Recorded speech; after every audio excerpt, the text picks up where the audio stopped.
ही चिमुकली शिवण्या एवढी हुशार असेल मला वाटलं बी नव्हतं. तर जे महाराष्ट्र मित्रांनो, बरेच दिवस झालं मम्मीचा दात दुखत होता, त्यासाठी चाललेलो आम्ही मालगावला दाताच्या दवाखान्यामध्ये. गाडीमध्ये पेट्रोल कमी होतं म्हणून गेलो पंपावरती आणि हा महेश एवढं डेंजर बघत होता की जसं मी त्याला बोललो की हा पंप माझ्या नावावरच कर. थोड्या वेळानंतर मालगावच्या दाताच्या दवाखान्यामध्ये आलो आणि इथं काही नंबर वगैरे काय नव्हतं. डॉक्टरांनी चेकअप केलं आणि बोलले की रूट क्लिनिंग करायला पाहिजे. डॉक्टर तिकडे मम्मीची ट्रीटमेंट करत होते आणि मी चिमुकल्या शिवण्यासोबत खेळत होतो. शिवण्यासोबत थोड्या गप्पा मारल्या आणि ती बोलली मला घरी सोड. मग मी शिवण्याला घरी सोडायला निघालो.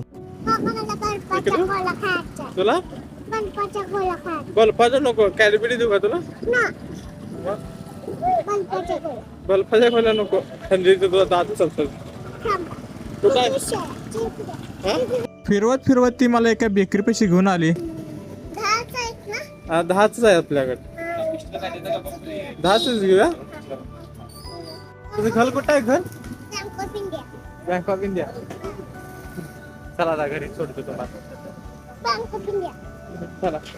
शिवण्याला तिच्या घरापाशी सोडलं आणि मला कळलं की माझ्यासोबत स्कॅम झालाय, कारण की दवाखाना तर समोर होता आणि तिचं घर होतं इथे आणि हिनं मला गावभर फिरवलं. मग मला कळलं की आजकालची पोरं लय हुशार झालीत. तोपर्यंत हॉस्पिटल मधली सर्व काम झाली आणि मम्मी बोलली वडापाव घे आणि घरी जाऊन खाऊया. वडापावच्या गाड्यापाशी लय गर्दी. मी वडापाव घ्यायला थांबतो आणि तुम्हाला ब्लॉग आवडता लाईक करा, शेअर करा आणि फॉलो करा विसरू नका.